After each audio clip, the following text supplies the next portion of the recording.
Welcome back to the Nearly Enlightened podcast. I am your host, Gianna Giruso, and I am joined by Marissa Heater from Marissa Lynn Healing. She joins us again. If you haven't listened to her first episode, go back I think it was like September, go back, listen to that episode if you want to know a little bit more about her, about what she does. Last time she left us, she was about to embark on like a very life-changing trip. And I'll let you take it away, Marissa. Tell us about your trip. Okay, wow. It's like, where do I even begin?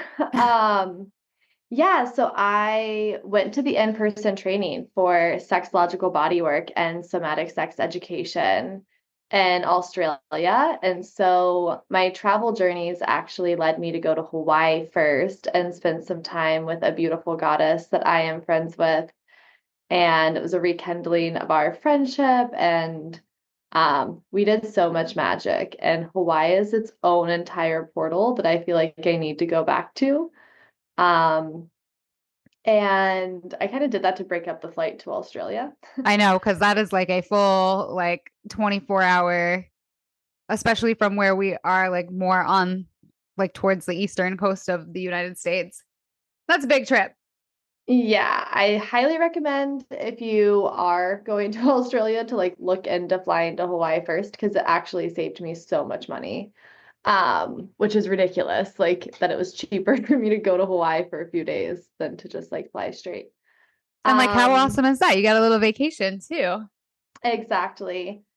Yeah, and so there were like a handful of big things. Like it was my first time ever traveling like really solo and like arriving in a different country by myself, checking into a hotel alone, like all of those things were their own level of like empowerment and deepening my journey into self and trust in who I am and the decisions I make and my own intuition. Granted, Australia is exceptionally safe, so pretty easy to do. Um, but yeah, the training itself was so awesome. Like I really hold the Institute of Somatic Sexology, which is who I studied with, and like really high regard because their integrity is so strong.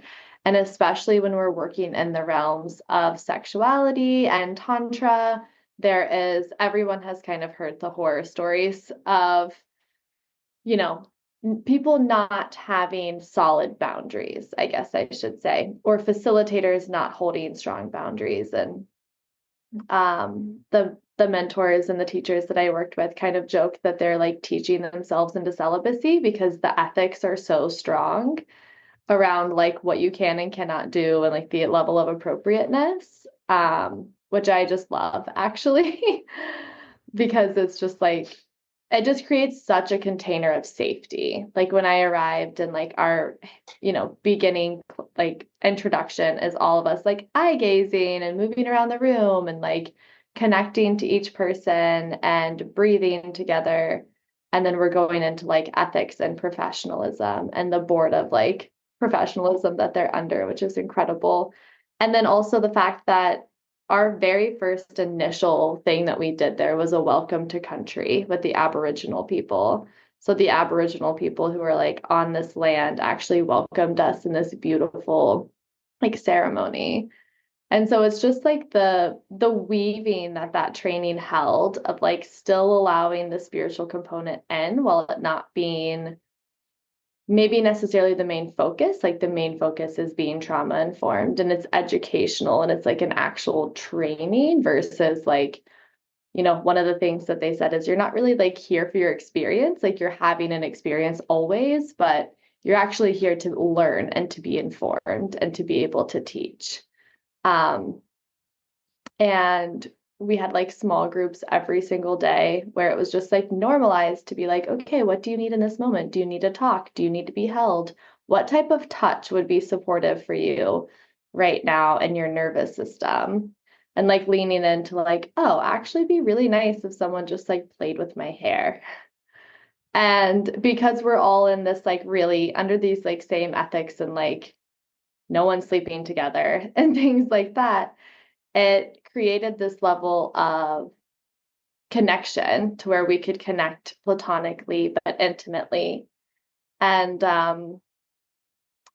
I I mean, I guess I could answer specifics on the things that we do later, like what exactly is this? But my personal journey a little bit was that I ended up getting really sick the second week. And it was like, really, I think for me, yes, I caught a virus, but I also think it was like unprocessed grief in my lungs because, like, I do think that grief is stored in the lungs. Yeah, absolutely.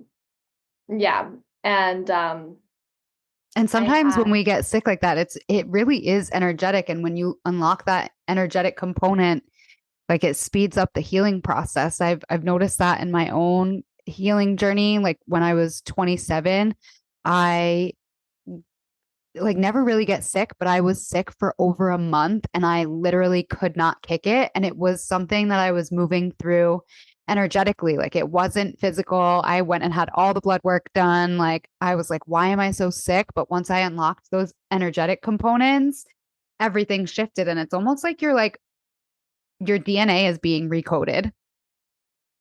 1,000%. And like, I feel like in the first few days I was there, I had like two huge experiences where, like, through high erotic states, of me like receiving as a client from one of the we would like go back and forth between being a facilitator and being a client with our colleagues essentially, and or the other people in the training. And there was one instance in which case I think it was like active receiving, and I had this like really big kind of like kundalini, huge sort of psychedelic experience, but it was just through my own breath, sound, movement, touch, and the touch that I asked for from my facilitator or from this like person that was facilitating for me in this moment.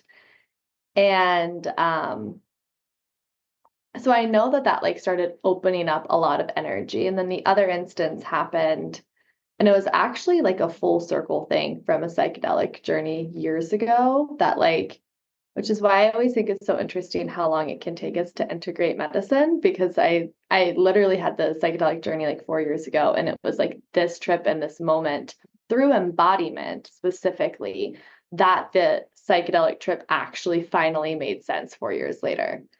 So I find it so potent how we can, when we work in the mystery, which is what the path of the feminine is trusting in the mystery, that we don't have to assign meaning to all of the experiences that we have. And we get to let ourselves be surprised by God. We get to let God like open us up, or goddess, or the universe, whatever language people want to use for that. But we get to let that level of surprise. And that happened. And of course, like I feel like my system opened like so much. And then right after I got like really sick, and I like broke my fever, thought I was past it, and like just kept getting sick again. And I've never had that happen where like I break a fever and then get sick right after. Where I'm like, wait, what's going on? Like, why am I still sick? Um, and that's what I like you were talking about with when you were 27, is like, I know that this is something beyond.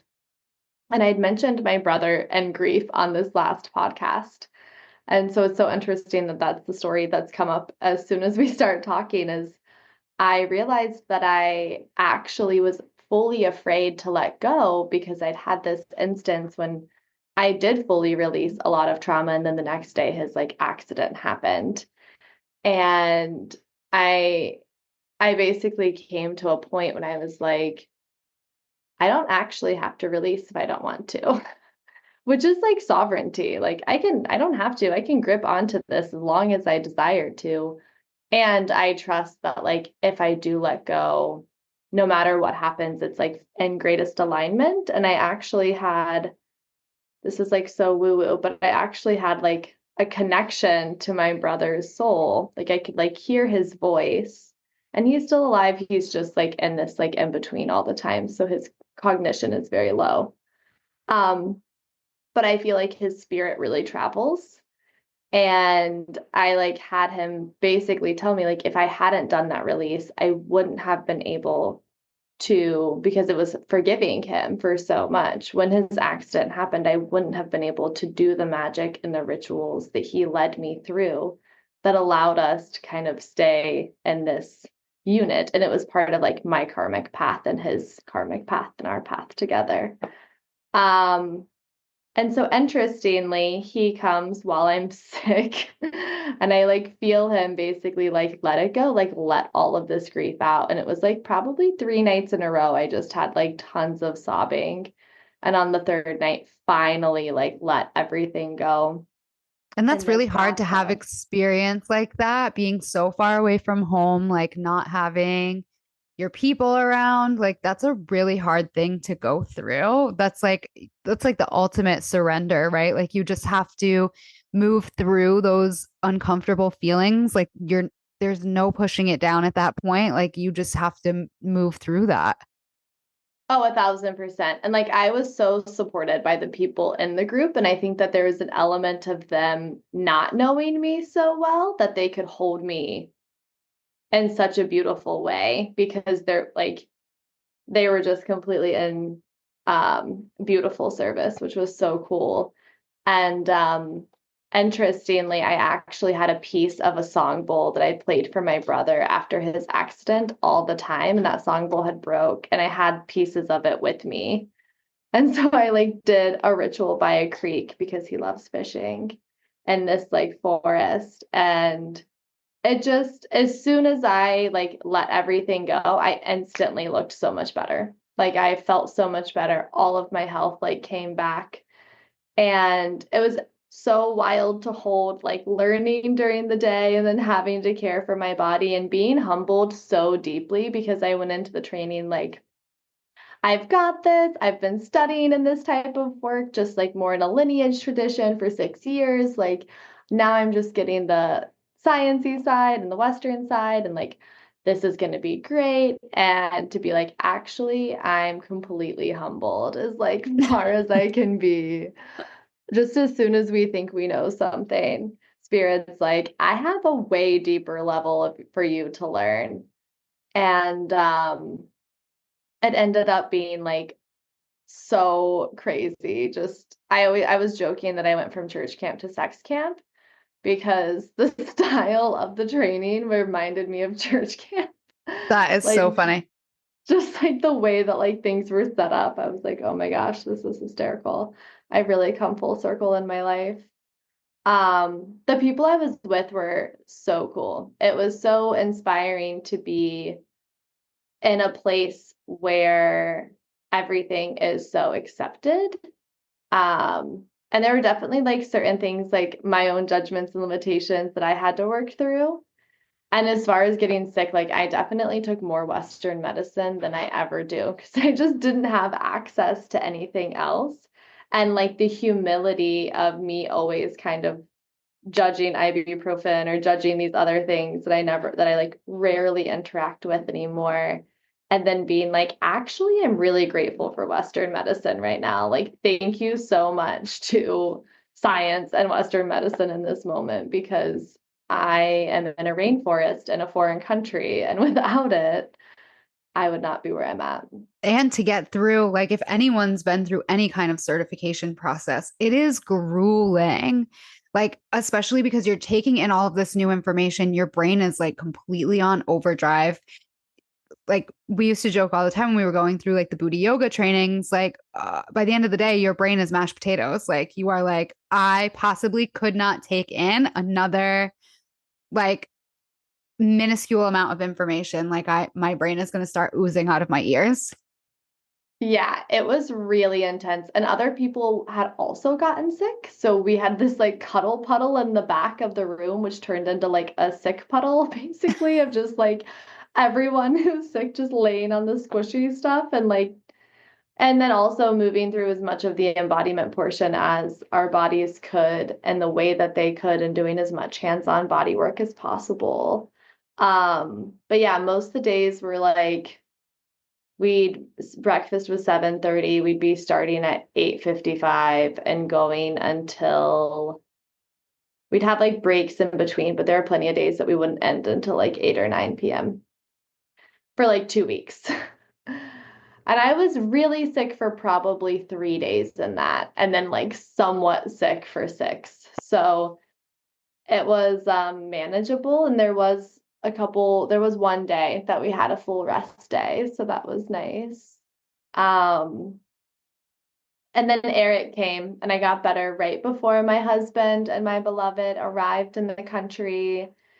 And I was mostly better. And I feel like as soon as I saw him, like all of my nervous system was just like safety, Relaxed. Yeah. protection, relaxation. Yeah, exactly. And he was so supportive the entire time and was just like so excited to get to me. And then I'm pretty sure we were just like in full on bliss for like the rest of Australia and New Zealand. And we had so many magical experiences with land, like the places we got to visit and Your pictures were start. incredible. I was like stalking every day, like, what's she doing now? Where is she? Yeah, it's just unreal, just completely unreal. And I feel like I really do devote some of my life to animism and understanding how the frequency of land changes who we are. And I felt that so strongly. Like even just like New Zealand is so magical. The South Island is like its own little portal, but it's so peaceful. It's not like the intensity of maybe the Hawaiian island initiation. It's more this like fairy tale peaceful vibe. Um, there are a couple places that were pretty intense, but mostly yeah, It's funny that's because I talked about this. We talked about this a little bit on the podcast when Michaela came on. She talked about Kundalini and she also went on like a very epic yoga retreat to Portugal. And like nothing brings you closer to God or spirit, or like you said, whatever you want to call it, than traveling. Because not only are you connecting with all of these people who are from different experiences, perspectives, cultures, and you're getting a taste of their world, but it's the land itself. Like God created this. Like, holy shit, it is so magical. And I've had those experiences too. Like the first time I went out to Colorado and then when I moved there, I was just like so moved by the mountains there. And you just look around and you're in awe and like you can't help but feel connected to God's spirit, whatever you want to call it, until you're in those positions and then it hits you like even if you don't believe like you can't help but not believe just by looking around like you are part of this like perfect creation and like you said it's humbling. I just got lost in your story of the mountains. Yeah, and that was like my very first spiritual awakening was my first trip that I ever took out of the country. I went to Haiti on a mission trip and I had a spontaneous Kundalini awakening where I was like, oh, I'm not actually a Christian, huh? Uh, This is a lot more intense than that. I was at this waterfall where they do voodoo festivals, and I actually don't know a ton about voodoo or anything like that, so I can't speak on anything really about it, to be fair. But I know that there was a magic to that land and like a portal to that waterfall. And my feet hit the soil and I honestly thought that I was dehydrated and was going to pass out because I just started feeling like all of this energy and there was like symbols carved into the tree and they started glowing and I have no concept for any sort of altered state at this point. I am and anything that I had experienced younger, I had like shut down and turned off. And so um yeah, it was really destabilizing, but ended up being really beautiful in the long run. And I'm really grateful that the land gave me that initiation because it like shifted. That was definitely like the turning point, the quantum, really like the quantum leap into like, okay, no, you're going to take this next step. And that's what so much of this travel journey was for me was really this quantum leap into am I going to be all in on my business? Am I going to be all in on my soul's truth of I believe pleasure is our birthright. I believe our nervous system should be attuned to what feels good for us. And so much of the training, what we're doing is we're constantly asking ourselves, okay, what does feel good? And why, what comes up when we try to act in a place of like, oh, I want to lean into this and I think it feels good, but for whatever reason, I feel shame. For whatever reason, I'm judging myself. For whatever reason, I'm judging someone else or shaming someone else for this type of pleasure in their life. Um, and of course, there is nuance to this, right? Like it might taste good in a moment to eat a really sugary cake, but it doesn't make us feel good in the long run. And so there's always a balance of learning, okay, what feels good for me over a period of time and playing in those dynamics as well. And that's something I support some of my clients with, not specifically around food, but just in general around anything that's coming into us. Like, what is a true felt sensation of embodied pleasure that is a lasting pleasure for my lifestyle? Because like there's certain like and what things are somewhat painful but actually end up being pleasurable, right? Like when I go to the gym and I lift weights, I don't love the burn all the time. Like sometimes I'm like, ouch, this is like not fun. But when I'm able to bike all summer long through Chicago and I'm able to like pick up kids when I babysit or help with families that I know, and it's easy and I'm not tired and my body feels good, that's like that's like an embodied form of pleasure. I love reframing it that way because sometimes, like, yesterday I was kind of having this moment of like doing some back end work on my website and just like my automations. And that is like painful to me. That is like excruciating. It's like not the work that I want to be doing, but when it's done and when it's complete and when people can move through my website seamlessly and have a great experience and they're brought through a customer journey in a seamless way, like that makes that painful experience worth it. It makes it like you have to get through that. Like there's no other way around it, right? Like I had to sit here and just get it done. 1,000%. And a lot of times when it's like when I look at my list and there's the things that I want to do the least, when I just like lean into like, okay, I'm actually gifting myself the space later. I'm gifting myself the pleasure of, for in like that case for you, it's like you're gifting yourself the pleasure of efficiency and you're gifting yourself the pleasure of your clients being able to book easily and not have to text you a million times to figure out how to get into your work or get into the next thing. And it makes your life easier over time. So you're really giving yourself ease. And you're like, okay, I'm doing this now to create this ease for me later. And I noticed that when I do that in my own life with like the bigger tasks, as soon as I like knock them out of the way, I'm like, oh, that actually didn't take as long as I thought it would. And it like It now I wasn't have that all, bad. it wasn't that bad. Wouldn't you know? That is Um, exactly the experience I had yesterday. I was like, wow, I've been putting this off for 3 weeks and it literally took me 35 minutes. yeah, I do the same thing. Yeah. So I guess people probably might be asking like, what is sexological body work? Yes. And like, what if you go to like work with you? Like, what does a session look like? Yes, this is such a great question. So it really depends on the person and what they want to work with, right? So the main thing that we are doing as sexological body workers or somatic sex educators is we are empowering people and understanding deeper self-agency and stepping into a deeper somatic mind-body connection. And so a big portion of it is we're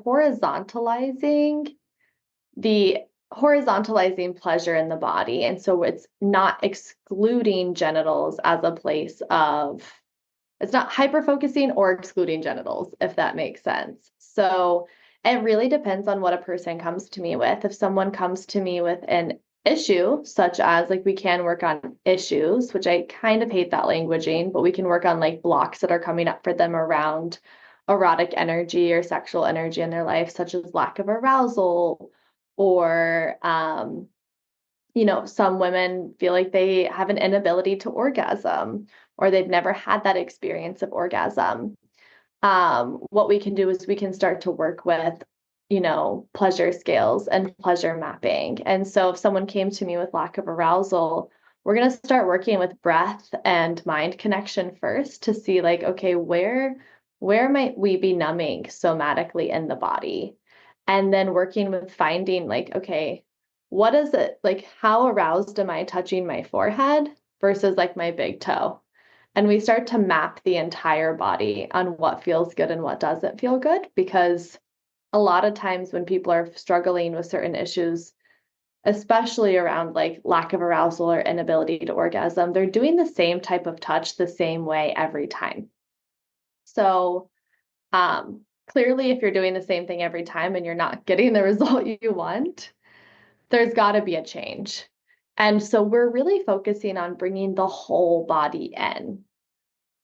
So a session may look like, one of my clients, she's working on pleasure mapping. She wants to be able to feel orgasmic energy all over her body, like decentralized from the genitals. Like she has no issue orgasming in sex and with partners.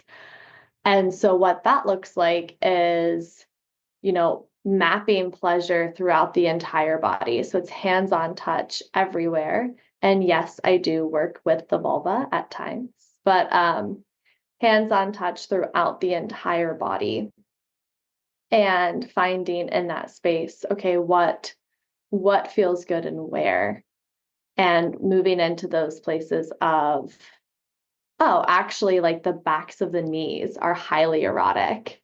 And how can that be woven into experiencing deeper sensation? Or for her, she'll like see colors and have these like bigger experiences. Another client of mine really struggles with body shame. And this is a story that I recently shared, like with her permission, but she came to me like with a lot of body shame, absolutely hating the way her body looks, especially like stretch marks on her stomach, which I know so many women struggle with. It's like so common. Yeah. I mean, I went to an all-girl high school. Like if you stepped into the locker room, like these are conversations that you would hear, and we were teenagers. And then I worked at Victoria's Secret for a lot of my early adult life, and being in the fitting room there, helping women find the right bras that fit, like same conversations would happen there. Like more often than not, you find that women have been kind of conditioned to hate their body. And like I think even now with like I've talked about it with Kat on this podcast about wanting to change things about our face, like plastic surgery has become like an explosion in our culture.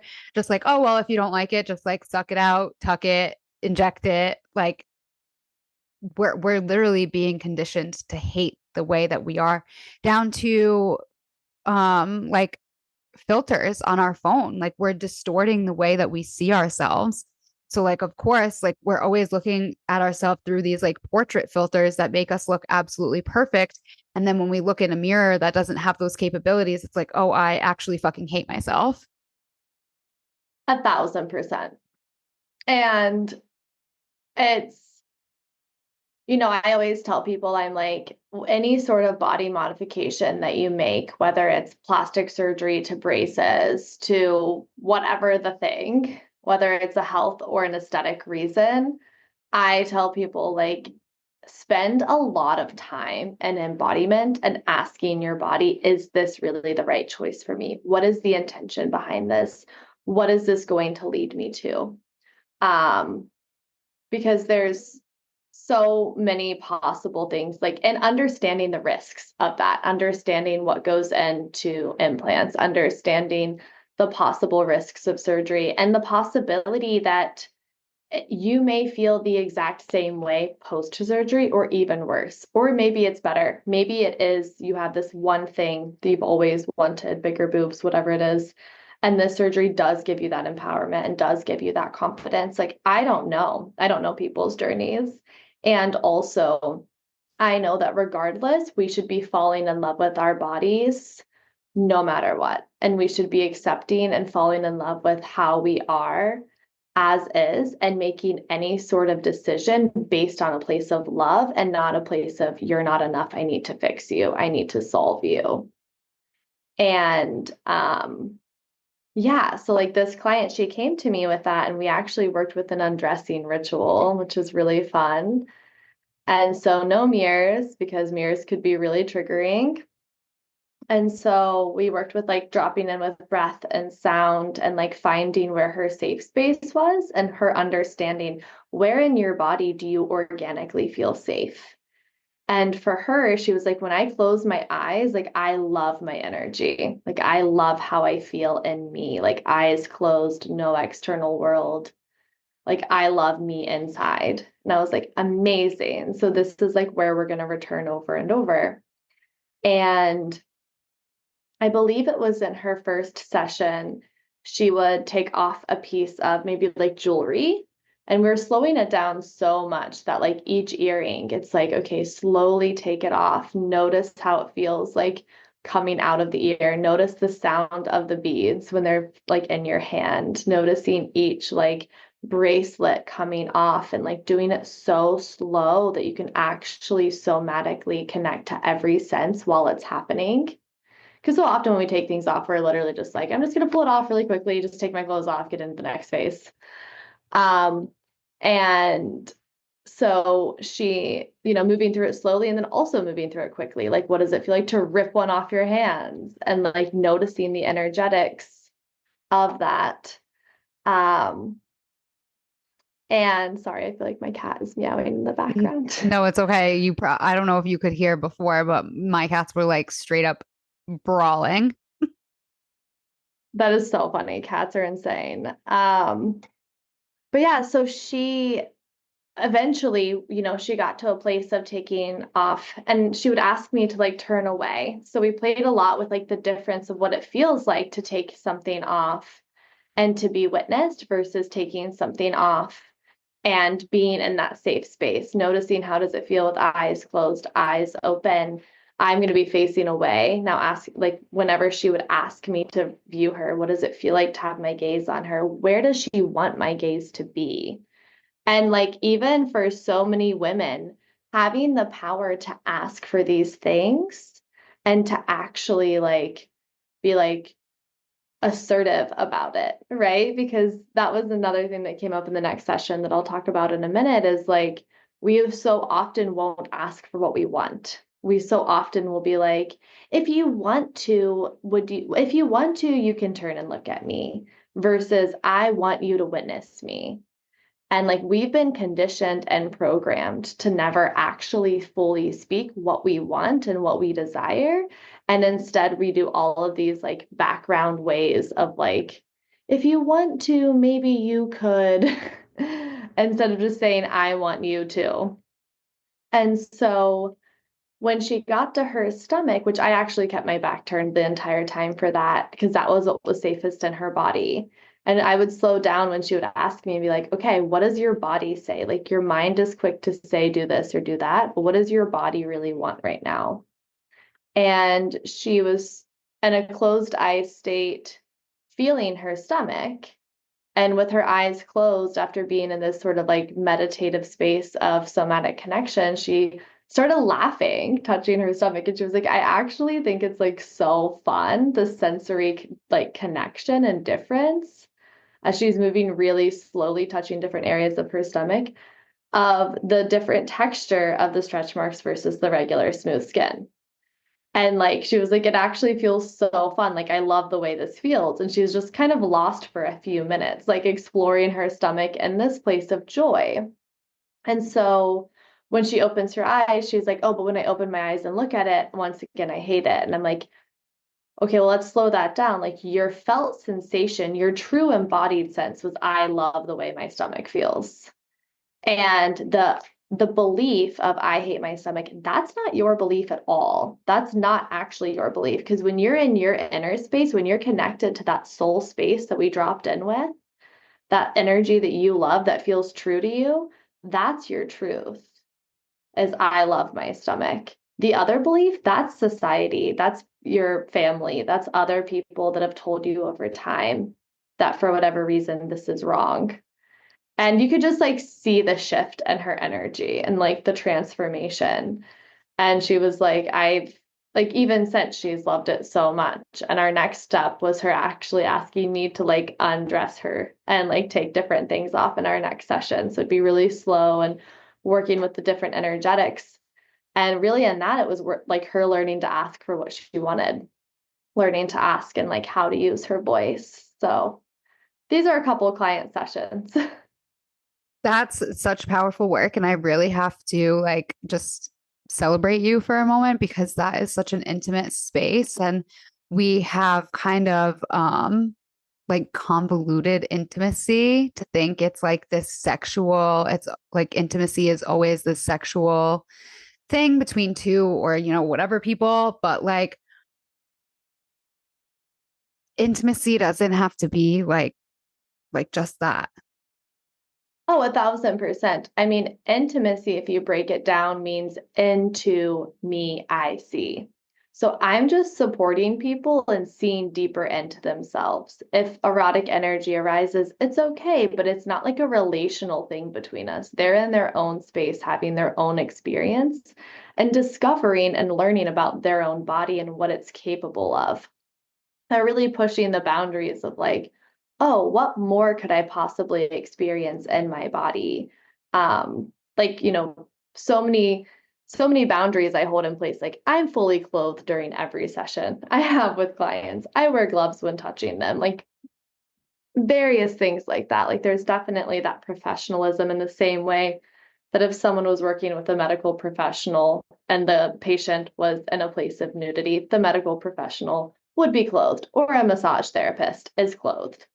Um, and so I Right. tell Like people that as well. it's not like a sexual experience.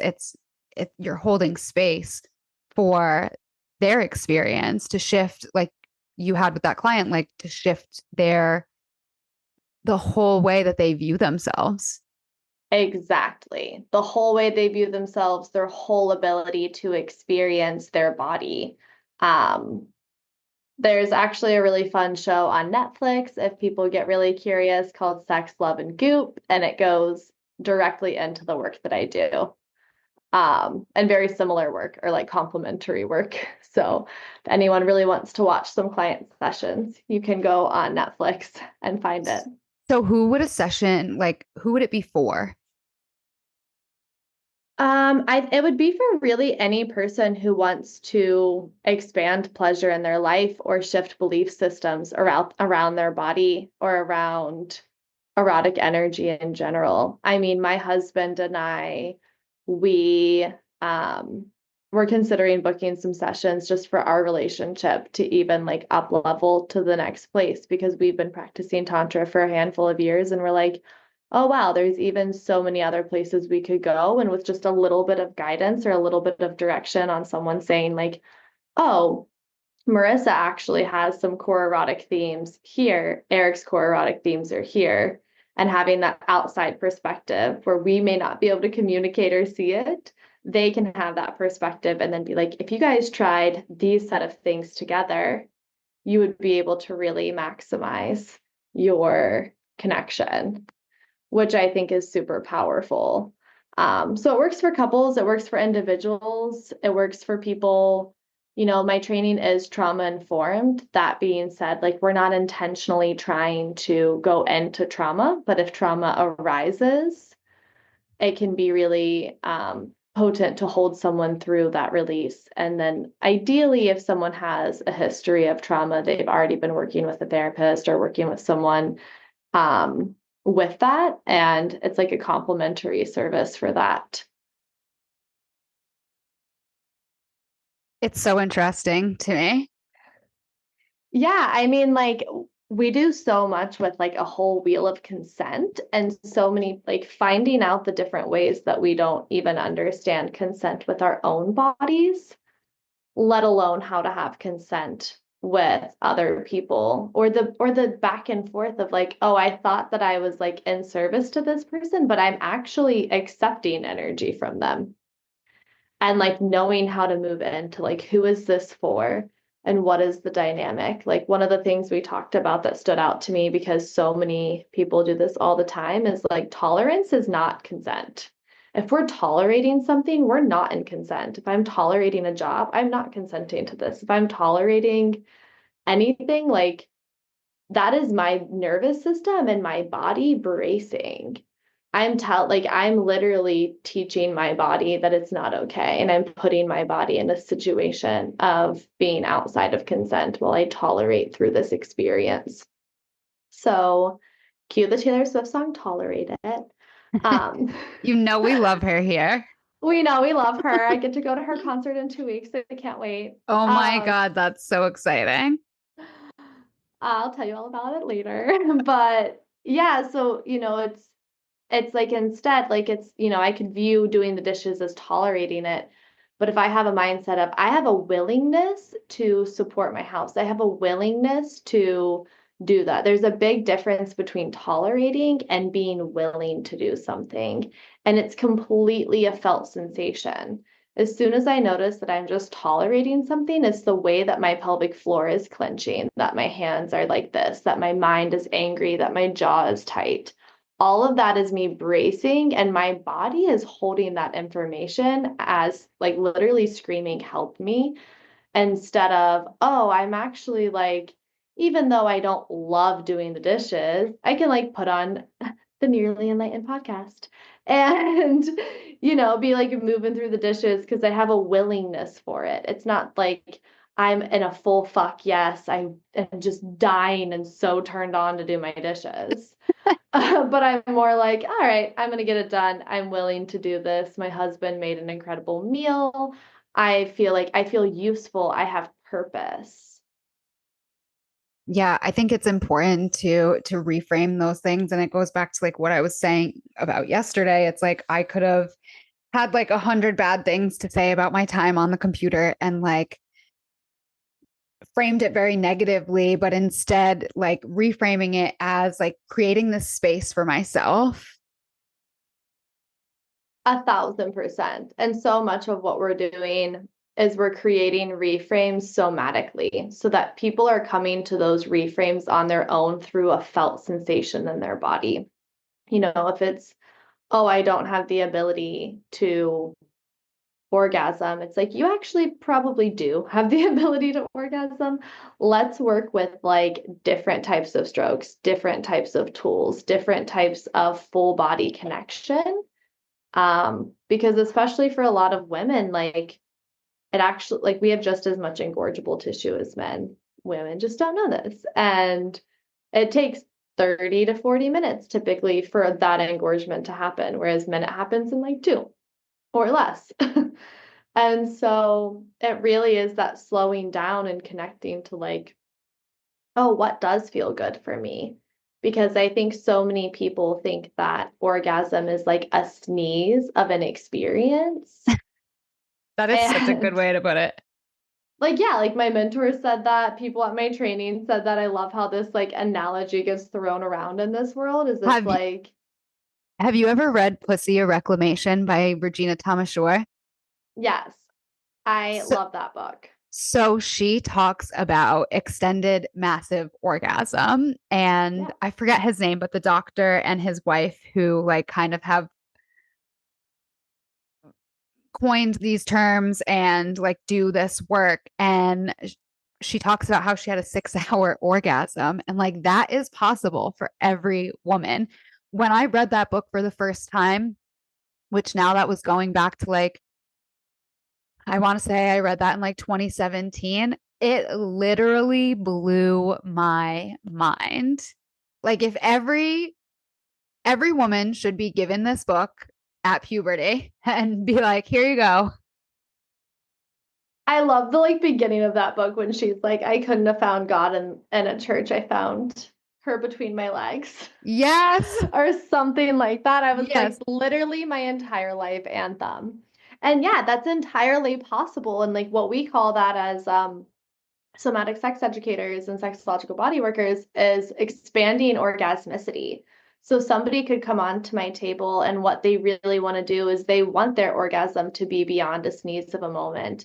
And all they need is tools and different ways of working with breath and expanding breath and sound and movement to bring us into that. And so many of those traditions of breath, sound, movement, touch, like somatic sex education and sexological bodywork is definitely doing it on a more Western side, but they're like, it's all rooted in Taoism. It's all rooted in like, there's so many like teachings of Taoism and Tantra like woven into this, So but for it's those like who might not be bridging the familiar, gap. just explain those two things very briefly.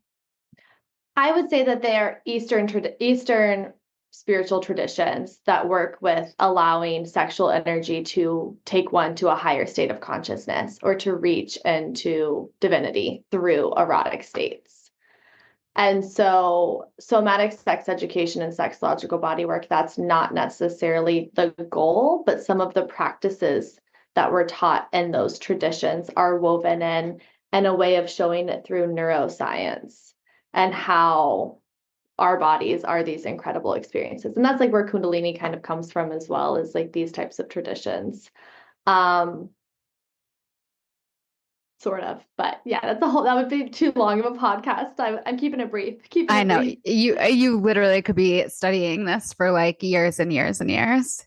Yeah, I feel like I still only know a pinky nail of it. And my journey on studying some of that stuff was years ago. And I'm like, yeah, I know like a tiny, tiny bit, and it's That's how I feel about endless. yoga too, and especially these ancient sciences. It's like they are thousands of years old. So even if you're studying for 10 years, like you're still a beginner.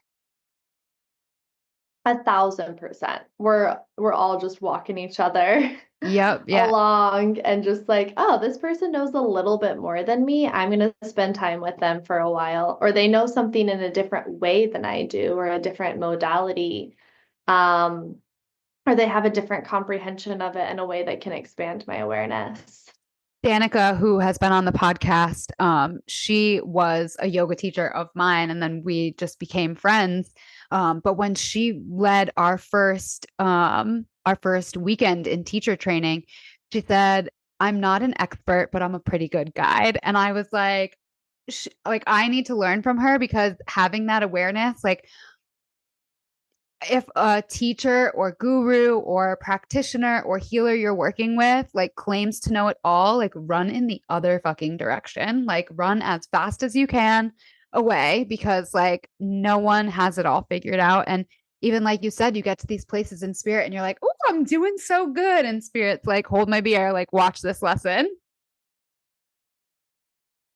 Absolutely. And we want teachers that walk with humility and also walk with, I have a mastery of this thing to where I'm at in my life over my own field. And that's, I think, like the dance of like, I can say that I am a master of embodiment for my own body, right? And it's why like part of my journey with sovereignty is never judging the way other people eat or drink or move because I don't know how their body processes things. Like mine can be super, and being in a sacred union partnership will totally humble that all the time because like it's never ceases to amaze me how like my husband can have a beer and he's the exact same person. Whereas like alcohol for me like is a no-go. Like I don't do it. It instantly just takes me out of my alignment. And I I've feel been like having that deeply. experience. So like I haven't been drinking, and then this last Saturday I really like leaned in. And let me tell you, like if you watch Vanderpump Rules, like Stassi talks about dark passenger taking over, that is my experience. Like alcohol goes in, dark passenger takes over, Gianna goes somewhere else, and like yeah, it's bad. Yeah, and it's one of those things that like some people biologically it doesn't happen for. Like my husband also has impeccable boundaries with everything all the time. Like it's just who he is. I ask him how he feels about things and he's like, I'm neutral on that.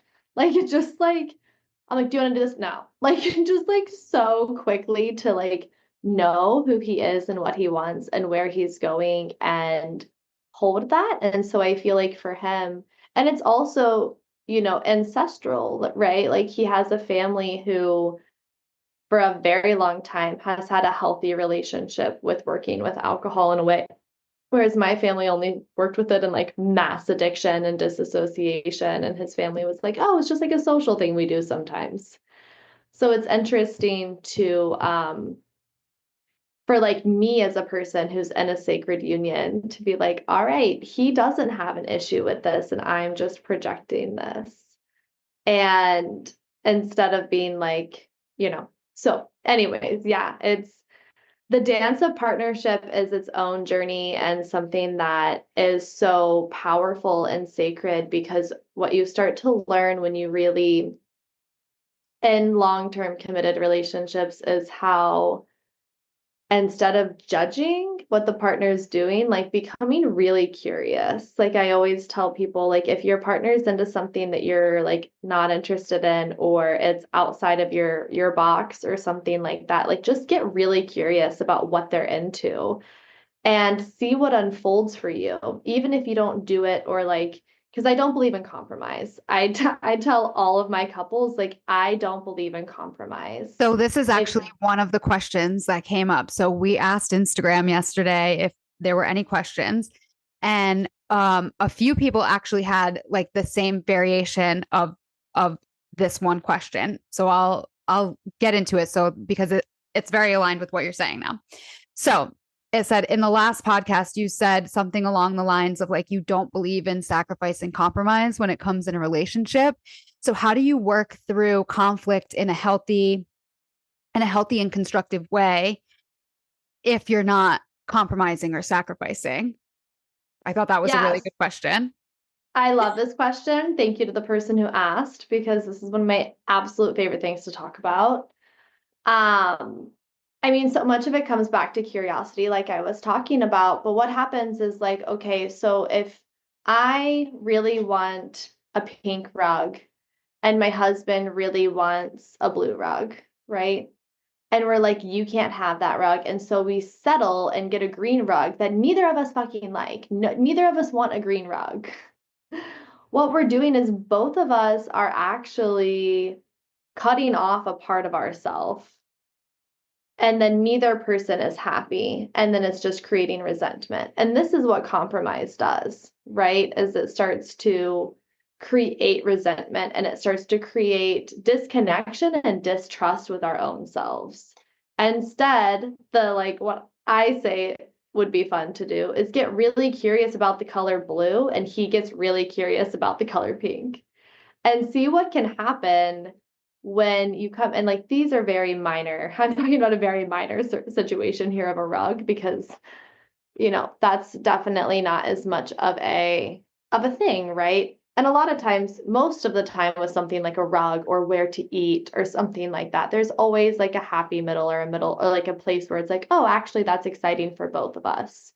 Like we both have a willingness and an excitement for this. But when we're talking about bigger situations and bigger experiences of compromise, what that's doing is it's actually like cutting a part of ourself off.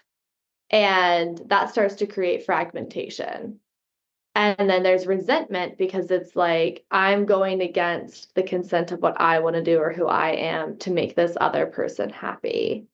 And so this happens a lot with how couples spend their time. Is it's like one person, really likes this. This used to be a thing for my husband and I, so I'll just full on share this exact issue that we had and the way that I would compromise and put myself and my desires aside Which I think is for, very natural for women. Like we've been yeah, conditioned to be this way, one, and two, like it's kind of in our nature to be this way. 1,000%. Like we have been told that this is what we're supposed to do. So my husband likes to go on really long walks on Thursday and like he works Monday through Wednesday night shift, so he sleeps throughout that week. Typically we see each other just in passing on those days. So if it was a Thursday, like unless it's really nice out, I don't like to go on a 45-minute walk to the store that he likes to go to every Thursday and then a 45-minute walk back. Like during the summer, during the spring, sure. But it would get cold and I would still do this walk because I was like, if I don't, then I'm not showing up for the marriage. And I like, he doesn't want to spend time with me when really I wanted to go to yoga. Like, I did not want to go on this fucking walk. And so I started to realize that, like, I'm not enjoying the walk and we're not actually having any enjoyable time together. And I'm in a high energy place of excitement and upregulation because I want to spend time with him. And I'm doing it in a way that's self-sacrifice. So now I'm annoyed, but I'm also like grippy, kind of codependent coming to this relationship. And he is tired from the week and really just wants a long walk to clear his head. He doesn't want to have deep conversations about a relationship. And so what I started to realize is that through what's going on here is I'm compromising what I really want to be doing, and he's compromising his like walking meditation space to try and force this thing together. And so instead, what we came to is like, all right, you do you, I do me. That's like sovereignty. I'm going to go to yoga, you go on a walk. And even though we don't have that 2 hours together, when he gets home, the hour that we do have together, the 2 hours we have together, is so much more lush because we took the time for ourselves first and we come to it in a whole person space. And so when it comes to compromising, there's a time and a place when we want, like, part of getting curious is like I get really curious around, okay, what is my energy actually in? Like it's Thursday today. He will wake up and go for a long walk. I actually have a prior commitment to Shibari, but that's besides the point. If I didn't, I would get curious around 4 or 5 o'clock when he typically gets up and ask myself, like, oh, what does my body want to do right now? Not what does Eric want to do, not what is Eric doing. Like, do I want to go on a long walk, regardless of whether he's doing this? Like, would that feel fun? Would that feel playful to like walk through the city? It's very like alive. I like walks in the city. It's one of the things that I enjoy about living in city life is just like the excitement in the air. And so I would get curious. And if the answer is like a complete fuck no, then it's like, if I do that, I am violating, once again, that's moving into tolerance. I'm violating the consent of my body. I'm self-sacrificing. Instead of, okay, I really want to do this regardless. And the same can be true, like sometimes things start off as a no. And especially when we're working in like a long-term partnership, it's like, okay, my partner is like, for me, I'm suddenly interested in Shibari, which is a Japanese BDSM bondage. It's great. It's ropes. And Eric, he's never like organically been interested in that, but I like the art form of it. And like, I like the way that like your blood flow shifts. And so when you're the person who's being tied, there's an element of surrendering deeper and deeper with each tie of the ropes. And the person that I'm working with is entirely platonic and we're fully clothed in the whole thing. We're just kind of doing it in a class setting actually so that they can learn the knots and take it to their future partner.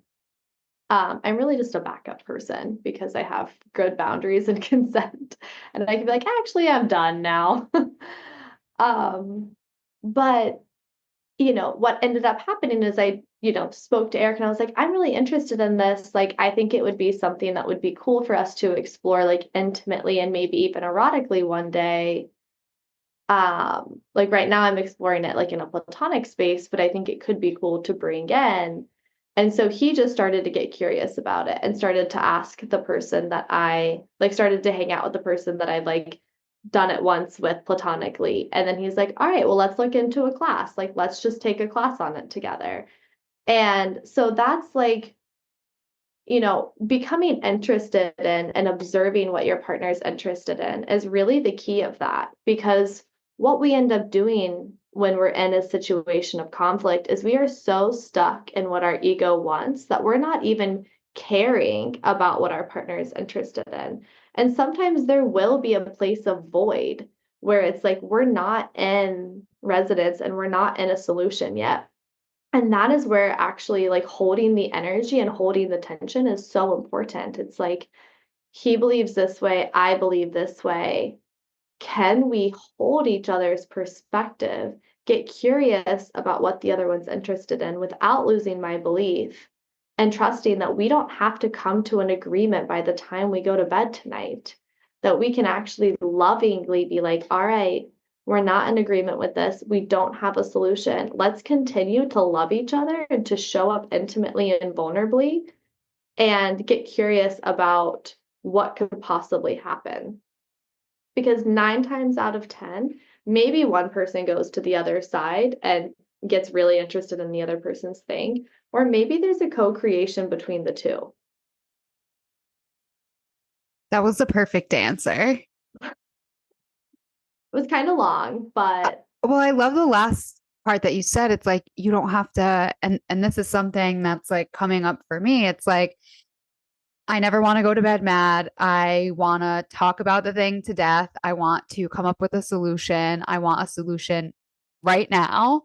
And um you do kind of like lose sight of like, oh, but now you're just trying to get your perspective across and you're not even like listening. exactly. I think it's one of the healthiest things in the entire world to go to bed angry. I hate the whole My like boyfriend's going to be listening to this like, yeah, fuck you. I told you.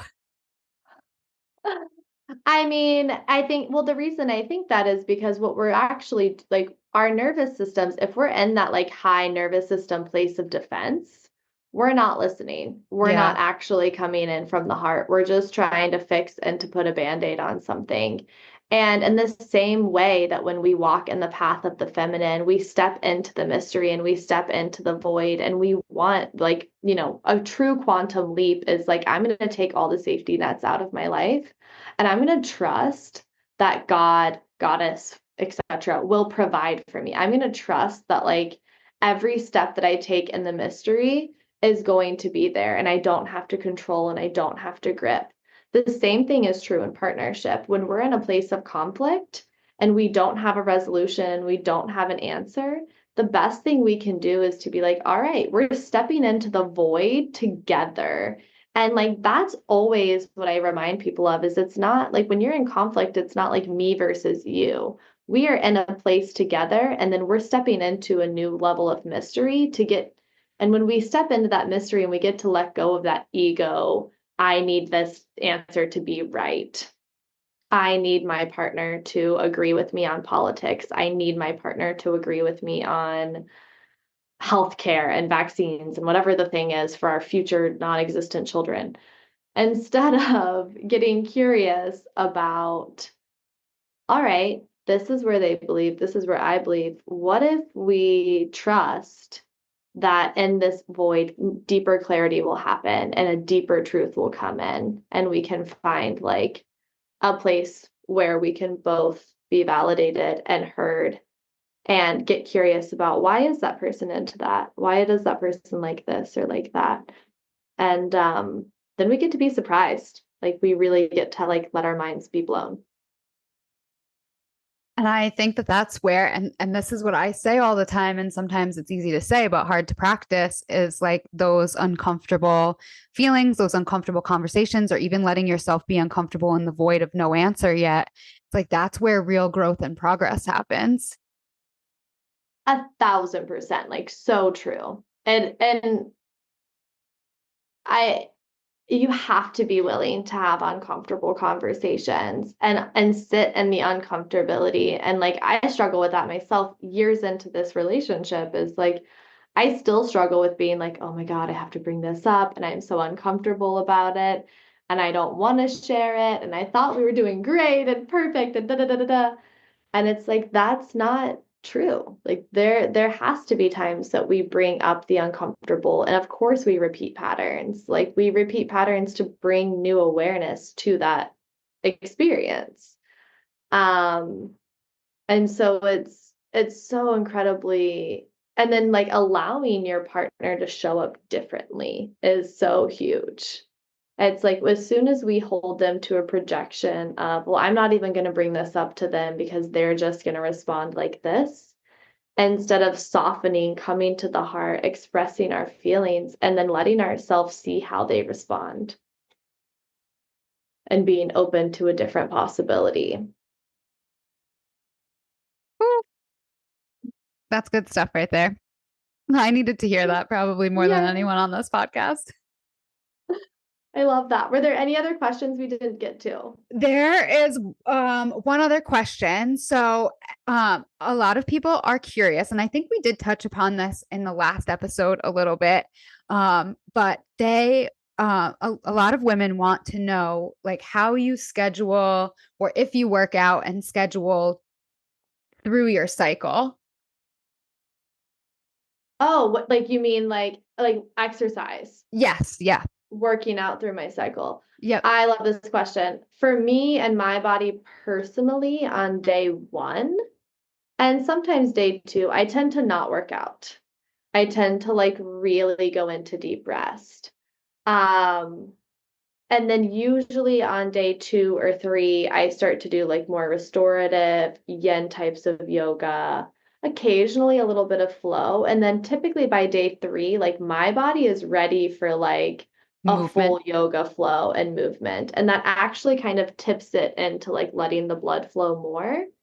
But for me personally, I think that when we're on day one, like the best thing, and this isn't true for all bodies. So I would say like play with it. Like if you're a woman on this call listening on this podcast and you're listening to this, like play around with what feels good in the moment and also what feels good outside of the moment. Like I typically clear my calendar on day one of my bleed if I can and do as little as possible to really allow myself intentional rest. And when I say intentional rest, I'm saying like put on meditation music, don't drink caffeine, like drink hot water and like nourishing teas and keep the lights down low. Like imagine that you are actually in a womb cave going into the cosmos. Spend as much time in like really slow spaces, like let yourself rest in bed. Take a nap, take a hot bath, take 3 hot baths if you want. Like do as many like luscious self-care things. It's a great time for breast massage. It's a great time to sing songs. It's a great time to like do really yummy stuff. Like that, like face masks and all the things, and intentionally rest. And like a little bit of Netflix, sure, but if we're just like bleeding, putting a heating pad on and like disassociating through Netflix all day, that's not true intentional rest. We want to be at least doing some things that are restoratively resting the mind body connection. Um, and for me personally, like if I have a really solid day one or a handful of hours even on day one where I get that like luscious rest, I'm typically so much more motivated for my entire rest of my cycle. Like that one extra day of really resting the body, my workout on day three, day four is going to go so much harder. Um, and I definitely think like pumping up, like ovulation time is a great way to do like a lot of intense strength training, luteal cycle leading up to the period, another great time to really like hit those like harder workouts, because you have that energy. Anything that's like lots of like back bends and opening is like not good for on your period, but when you're off of your period or leading up to the period, it's like open it up all the way. Get as much space in that back and pelvic floor as you can without going too far. Of course, like don't injure yourself, please. But yeah. I love that because I'm somebody who like I hate a routine because I'm a Gemini, but like love a routine and need a routine. But I coming back to teaching yoga and teaching like lots of yoga now, I'm teaching about 10 classes a week. It's really hard for me to kind of like balance that energy because my job is so physical. And I keep saying to my best friend Nikki, like, I wish that I could just take my whole period week off, like from teaching classes. Like that would be my ideal world. If you ever get the ability to do it, like I would say do it, because when I first started with conscious menstruation, I would not do anything, any type of movement for like 3, 4 days. And that was the level of rest that I needed for honestly like 4 years. Like I did nothing for like a handful. It was like day 4 or 5. I finally wanted to move again. And I think that's Um, important to remember too. It's like your cycle changes and what you need during your cycle changes, and be willing to, like you said, play and to figure it out. And right now, like my energy is definitely shifting. Like, I don't know if I'm going into more of like a winter phase or if this is just like nurturing time for me. But like as soon as my luteal, like as soon as I'm coming down off ovulation and going into luteal phase, my energy is like tanking. yeah. I mean, I completely feel that. That is my like when your energy starts to tank, it's so important to like really honor that and honor where your body's at, because when we start to like force ourselves to try and do the thing just to do the thing, we're back in that space of tolerance. We're like, I'm just Yeah. putting my body through this. And like we go through seasons and cycles and changes. And for me, like the more that I've worked with conscious menstruation and cyclical alchemy, which was my very first Red 10th, and I have that available as a recording. Soon my website will be changed and things will be much more streamlined and easy to access. But that like that foundational knowledge and learning how to like live my life around it, it's like the more that I do that, the more easy it is for me to sink into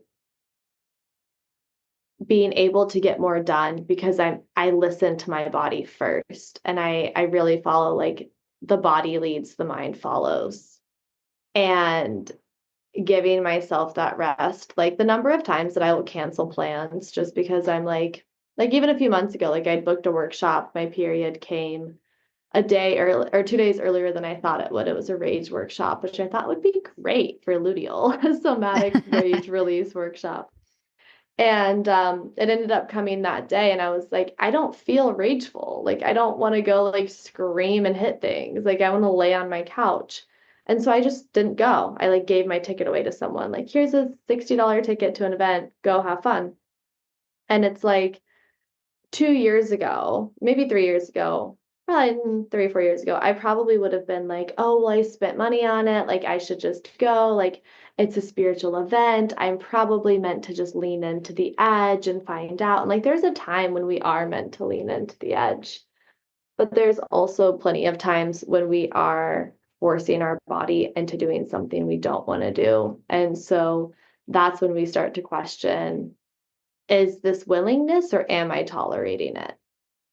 And that's a really powerful way to start asking the body. And yeah, letting yourself like let people down, because ultimately, like, triggers are the medicine, and we are meant to let ourselves be triggered and we're meant to trigger others. Like, people automatically get triggered, especially if they live in a program where prioritizing their embodiment doesn't matter and you do that, and they will get triggered and try and ask you to bend and to shift and to compromise in order to make themselves feel better about the way that they live in tolerance.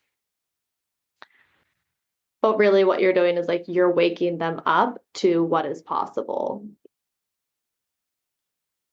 I think that is the perfect place to leave it. You have left me with a lot to think about. There are like thinking about a few specific things, and I'm like, oh wow, I'm like tolerating that. And it's why it's becoming like so exhausting, so like cumbersome to deal with. It's like because my body doesn't want to. Well, I'm here to tell you, like, fuck that shit. Let it go. Yeah. Oh, it's just what I needed to hear. This episode has been medicine for me. Thank you so much for being here again. I love everything you're doing. I'm so interested. I think it's so amazing. And I just want to celebrate you. So thank you for being here again. Oh, thank you for having me. I love this podcast so much, and I love spending time with you and hanging out with you. And I feel like every time we talk, whether it's on or off the podcast, it's just the absolute best. So I love you so Yes. much. Love you so much. If someone is interested in working with you, where can they find you? They And I'll can put find me on the my show notes too. Yeah, they can find me on my Instagram at Marissa Lynn Healing or on my website. And I am currently going under a big rebrand, so stay tuned for some extra yummy, easy access places. I do offer my women's Facebook group with the monthly red tent, and beginning in December 1st, we're doing a free daily womb meditation. Ooh, So I invite you to hop on every morning, the whole month. We're going to be starting on the new moon in December and going until the end of the year with a daily womb meditation to really start opening up this type of embodiment for people. It's a oh, I great way to love dip your that. toes in. I'm very excited about that because I am in the red tent. So I'm very excited. Yeah. Thank you so much for being here again. I hope to talk to you very soon. For everyone listening, thank you so much for listening, for supporting this podcast. If you haven't yet, please review, like, subscribe, share. It makes a huge difference. If you know somebody who could benefit from this podcast, please share with them. Thank you so much, and we'll talk to you next time.